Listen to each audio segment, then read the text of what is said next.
Aishwaryambika real estate వారి నూతన venture Vijayawada Amaravati రాజధాని కంచికచర్ల ఔటర్ రింగ్ రోడ్ సమీపంలో CRDA layout plots DTCP plots చదరపు గజం 3,900 రూపాయల నుండి 7,900 రూపాయల వరకు. తాడేపల్లి వారధి నుండి 3 కిలోమీటర్లు. చదరపు గజం 14,500 రూపాయలు. ఇళ్ల ప్రక్కన ఇళ్ల స్థలాలు. కోట్లాది మంది హిందువుల ఆత్మశక్తి, అంచంచలమైన విశ్వాసానికి నిదర్శనం సోమనాథ్ ఆలయం. ద్వాదశ జ్యోతిర్లింగ క్షేత్రాలలో మొట్టమొదటిదైన సోమనాథ్ దివ్యక్షేత్రంపై జరిగిన తొలి దాడికి 1000 ఏళ్లు పూర్తయింది. ఈ అరుదైన క్షణాల్లో ప్రధాని నరేంద్ర మోడీ రాసిన ఓ ఆర్టికల్ దేశవ్యాప్తంగా చర్చకు దారితీసింది. గజనీ మొహమ్మద్ దండయాత్రలో విధ్వంసమైన ఆలయానికి పూర్వ వైభవం తెచ్చింది సర్దార్ వల్లభాయ్ పటేలేనా? ఆనాటి ప్రధానిగా సోమనాథ్కు పండిట్ నెహ్రూ చేసిందేమీ లేదా? అసలేంటి సోమనాథ్ స్టోరీ?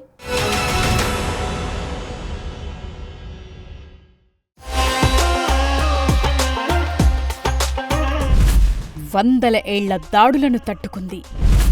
వలసవాద దోపిడీని తట్టుకుని నిలబడింది.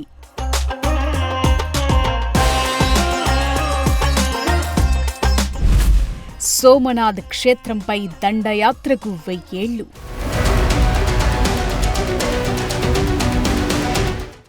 సోమనాథ్ పేరు తలచుకుంటే చాలు కోట్లాది మంది హృదయాల్లో సగర్వ భావన నిండిపోతుంది. ఇది భారతీయ ఆత్మకు నిదర్శనం. సోమనాథ్ ఆలయం కేవలం ఓ పుణ్యక్షేత్రం మాత్రమే కాదు, భారతీయతకు, హిందూ ధర్మానికి ఉన్న తిరుగులేని ఆత్మస్థైర్యానికి ప్రతీక.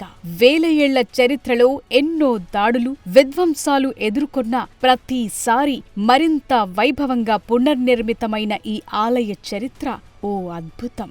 ఈ క్షేత్రం గుజరాత్లోని ప్రభాస్ పఠాన్ అనే ప్రదేశాన్ని పావనం చేస్తోంది. ద్వాదశ జ్యోతిర్లింగాల్లో తొలి జ్యోతిర్లింగంగా సోమనాథ్ ఆలయం నాగరికత, ఆధ్యాత్మికత ప్రాధాన్యాన్ని ప్రతిబింబిస్తుంది.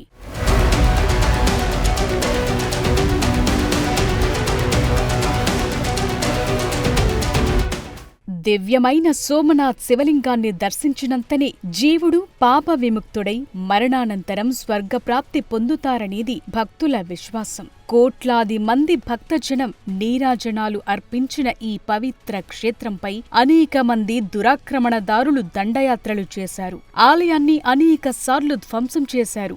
ఈ క్రమంలో సోమనాథ్ ఆలయంపై తొలి దాడికి 1000 ఏళ్లు పూర్తవుతోంది. 1026వ సంవత్సరం జనవరిలో గజనీ మెహమ్మద్ క్రూరమైన హింసాత్మక దండయాత్రలో భాగంగా ఈ ఆలయంపై దాడి చేశాడు. ప్రజల భక్తి విశ్వాసాలకు, నాగరికతకు సుసంపన్న ప్రతీక అయిన ఈ ఆలయాన్ని ధ్వంసం చేయాలని చూశాడు. అయితే సోమనాథ్కు పూర్వ వైభవం దిశగా ఏళ్లపాటు సాగిన కృషి ఫలితంగా 1000 ఏళ్ల తరువాత కూడా ఈ ఆలయ కీర్తి ప్రకాశవంతంగా వెలుగొందుతోంది. ఈ క్రమంలోని ఓ ముఖ్యమైన ఘట్టానికి ఈ 2026 సంవత్సరంలోనే 75 సంవత్సరాలు పూర్తవుతాయి. ఆలయ పునరుద్ధరణ తరువాత 1951 మే 11న అప్పటి రాష్ట్రపతి డాక్టర్ రాజేంద్ర ప్రసాద్ సమక్షాన నిర్వహించిన కార్యక్రమంలో భక్తులకు జ్యోతిర్లింగ దర్శన భాగ్యం కల్పిస్తూ సోమనాథ్ ఆలయం తలుపులు మళ్లీ తెరుచుకున్నాయి.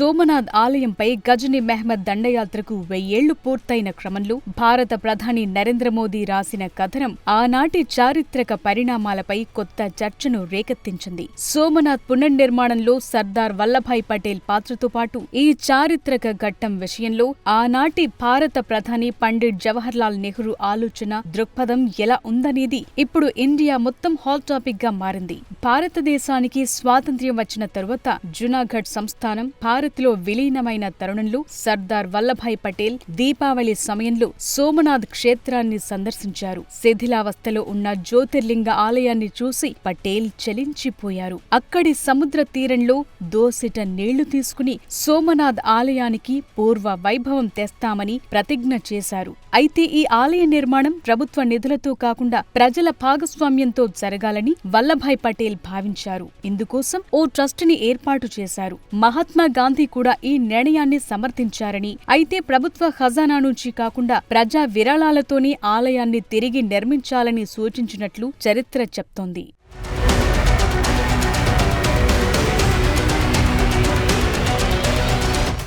సోమనాథ్ ఆలయ పునర్నిర్మాణం విషయంలో అప్పటి ప్రధాని జవహర్లాల్ నెహ్రూ కొంత అభ్యంతరం చెప్పారనే చర్చుంది. ఈ విషయంలో నెహ్రూకు సర్దార్ పటేల్కు మధ్య తీవ్రమైన అభిప్రాయ భేదాలున్నాయి. నెహ్రూ దృష్టిలో సెక్యులర్ దేశమంటే ప్రభుత్వం మతపరమైన కార్యకలాపాలకు దూరంగా ఉండాలని, ఓ పురాతన ఆలయ పునర్నిర్మాణంపై ప్రభుత్వం శ్రద్ధ చూపటం సరికాదని ఆయన ఆందోళన చెందారు. అంతేకాదు సోమనాథ్ ఆలయ ప్రారంభోత్సవానికి అప్పటి రాష్ట్రపతి డాక్టర్ రాజేంద్ర ప్రసాద్ వెళ్లడాన్ని నెహ్రూ వ్యతిరేకించారు. రాష్ట్రపతి హోదాలో ఇలాంటి కార్యక్రమాలకు వెళ్లటం సరికాదని లేఖ కూడా రాశారు. కానీ రాజేంద్ర ప్రసాద్ నెహ్రూ అభ్యంతరాన్ని తోసిపుచ్చి వ్యక్తిగత హోదాలో వెళ్లి ఆలయాన్ని ప్రారంభించారు. అలా 1951 మే 11న ఆలయం తిరిగి భక్తులకు అందుబాటులోకొచ్చింది. కానీ ఈ గొప్ప ఘట్టాన్ని చూసేందుకు సర్దార్ పటేల్ భూమి మీద లేరు.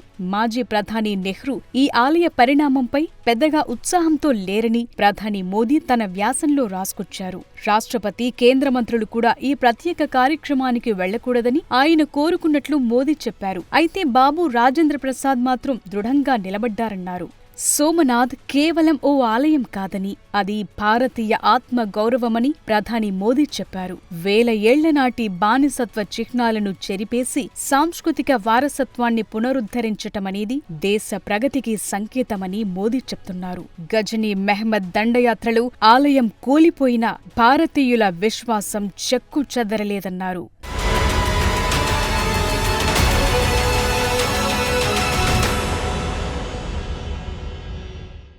సోమనాథ్ ఆలయ పునర్నిర్మాణం భారతీయ నాగరికత అజేయ సంకల్పానికి, బలానికి గొప్ప నిదర్శనం. విదేశీ దురాక్రమణదారులు ఎన్నిసార్లు దాడి చేసినా ప్రతిసారి ఈ క్షేత్రం మరింత వైభవోపేతంగా తిరిగి పుంజుకుంది. అసలు సోమనాథ్ ఆలయంపై ఎన్ని దాడులు జరిగాయి? పడగొట్టిన ప్రతిసారి తిరిగి ఎలా నిలబెట్టగలిగారు? సోమనాథ్ స్వాభిమాన్ పర్వ పేరుతో ఈ ఏడాదంతా ఏం చేయబోతున్నారు?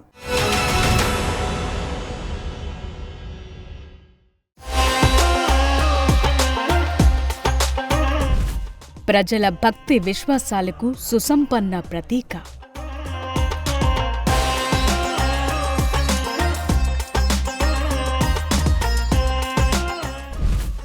తొలి జ్యోతిర్లింగ క్షేత్రంగా ఆధ్యాత్మిక ప్రాధాన్యం. సోమనాథ్ క్షేత్రానికి ఆధ్యాత్మికంగా ఎంతో ప్రాశస్త్యముంది. తొలి దాడి జరిగిన 1000 ఏళ్ల సోమనాథ్ గాథ విధ్వంసం ద్వారా కాకుండా కోట్లాది మంది భారతీయుల అచంచల ధైర్య సాహసాల ద్వారా నిర్వచించొచ్చని సగర్వంగా చెప్తానన్నారు ప్రధాని మోదీ. గజనీ మెహ్మద్ దండయాత్ర తరువాత సోమనాథ్ ఆలయంపై అనేక దాడులు జరిగాయి. దాడి జరిగిన ప్రతిసారి ఆలయాన్ని కాపాడుకునేందుకు ప్రజలు అడ్డుపడ్డారు. ఇంకొందరు ప్రాణత్యాగం చేశారు. సోమనాథ్ ఆలయం భారతదేశ సంస్కృతి, ఆధ్యాత్మిక పట్టుదలకు సజీవ సాక్ష్యం. అనేకసార్లు విదేశీ దండయాత్రలకు, విధ్వంసాలకు గురైన ప్రతిసారి మరింత వైభవంగా పునర్నిర్మించారు.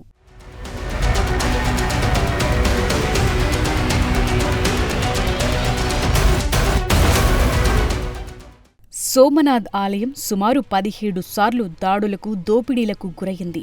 1026వ సంవత్సరంలో గజనీ మెహ్మద్ జరిపిన దాడిలో ఆలయ సంపదను దోచుకెళ్లారు. జ్యోతిర్లింగాన్ని ముక్కలు చేశారు. ఆ తరువాత 1299లో అలావుద్దీన్ ఖిల్జీ, 1995లో జాఫర్ ఖాన్, 1451లో మెహమూద్ బెగ్డా ఆలయాన్ని ధ్వంసం చేశారు. చివరకు ఔరంగజేబు కూడా ఆలయాన్ని పునరుద్ధరించలేని విధంగా ధ్వంసం చేయాలని ఆదేశించాడు. ఇలాంటి ఎన్నో దాడులు జరిగిన ఆలయం తిరిగి నిలబడింది. అందుకే సోమనాథ్ ఆలయాన్ని వినాశనం లేని అక్షరధామంగా పిలుస్తారు.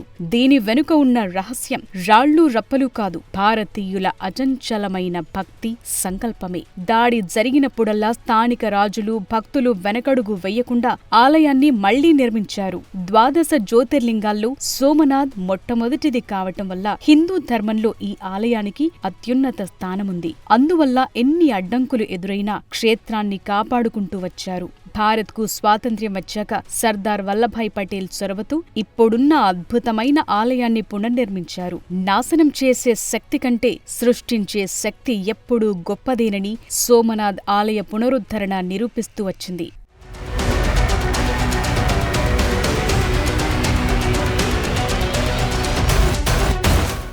సోమనాథ్ ఆలయ పురాణ గాథ కూడా ఆసక్తికరంగా ఉంటుంది. పురాణాల ప్రకారం దక్ష ప్రజాపతికి 27 మంది కుమార్తెలు. వీరినే 27 నక్షత్రాలుగా భావిస్తారు. వీళ్లందరినీ చంద్రుడు వివాహం చేసుకున్నాడు. అయితే చంద్రుడు తన భార్యలందరినీ సమానంగా చూడకుండా కేవలం రోహిణి పట్ల మాత్రమే అమితమైన ప్రేమాభిమానాలు చూపేవాడు. మిగిలిన కుమార్తెలు తండ్రి దక్షుడికి ఫిర్యాదు చేయటంతో ఆయన చంద్రుడిని హెచ్చరించాడు. అతనిలో మార్పు రాకపోవటంతో క్షయరోగంతో కాంతిహీనుడివై నశించిపోతావని దక్షుడు శపించాడు. శాప ప్రభావంతో చంద్రుడిలో కాంతి కోల్పోవటం మొదలయింది. లోకమంతా అంధకారం అలుముకుంటోంది. దాంతో కలత చెందిన చంద్రుడు బ్రహ్మదేవుని సలహా మేరకు సోమనాథ క్షేత్రానికి చేరుకున్నాడు. అక్కడ సరస్వతీ నది సముద్రంలో కలిసే చోట మృత్యుంజయ మంత్రాన్ని పఠిస్తూ పరమశివుని కోసం తపస్సు చేశాడు. చంద్రుడి భక్తికి మెచ్చిన శివుడు దక్షుని శాపాన్ని పూర్తిగా తొలగించలేనని, దాని ప్రభావాన్ని తగ్గిస్తానని చెప్పాడు. అలా చంద్రుడు కృష్ణపక్షంలో తన కాంతిని కోల్పోతూ ఉంటాడు. మళ్లీ శుక్లపక్షంలో క్రమంగా తన కళని పెంచుకుంటూ పౌర్ణమి నాటికి పూర్తి కాంతితో వెలిగిపోతాడు. తనకు శాప విమోచనం కలిగించినందుకు కృతజ్ఞతగా చంద్రుడు ఇక్కడ శివాలయాన్ని నిర్మించాడు. చంద్రుణ్ణి సోముడని పిలుస్తారు కాబట్టి ఈ స్వామికి సోమనాథుడు అనే పేరొచ్చింది.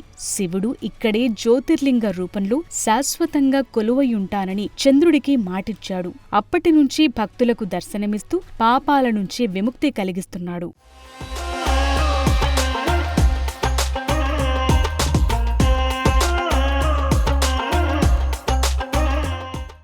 సోమనాథ్ ఆలయానికి ఓ విశిష్టత ఉంది. ఆలయ ప్రాంగణంలో సముద్ర తీరాన ఓ బాణ స్తంభముంటుంది. దానిపై ఉన్న శాసనం ప్రకారం ఆ స్తంభమున్న చోటు నుంచి దక్షిణ ధ్రువం వరకు మధ్యలో ఎక్కడా ఎలాంటి భూభాగం అడ్డురాదు. అంటే ఆ బాణ స్తంభం నుంచి నేరుగా సౌత్ పోల్ వరకు కేవలం సముద్రమే ఉంటుంది. ప్రాచీన కాలంలో భారతీయులకు భూగోళంపై ఉన్న అవగాహనకు ఇదే నిదర్శనం. భారత ప్రధాని నరేంద్ర మోదీ ఈ నెల 11న గుజరాత్లోని సోమనాథ్ ఆలయాన్ని సందర్శించనున్నారు. ఆలయంపై విదేశీయులు తొలిసారి దాడి చేసి ధ్వంసం చేసిన దురాగతానికి 1000 ఏళ్లవుతోన్న క్రమంలో సోమనాథ్ స్వాభిమాన్ పర్వ్ పేరుతో ఈ ఏడాదంతా వివిధ కార్యక్రమాలను నిర్వహిస్తున్నారు. ఈ నెల 8 నుంచి 11వ తేదీ వరకు ఆధ్యాత్మిక, సాంస్కృతిక ఉత్సవాలు జరగనున్నాయి. సోమనాథ్ ఆలయ చరిత్ర కేవలం ఓ కట్టడం గురించిన కథ కాదు. అణచివేతలను తట్టుకుని ఓ జాతి తిరిగి లేచి నిలబడిన తీరుకు నిదర్శనం. మన సంస్కృతి, నాగరికతను కాపాడిన కోట్లాది మంది భారతీయుల అజేయమైన సాహస గాథే సోమనాథ్ జ్యోతిర్లింగ క్షేత్రం.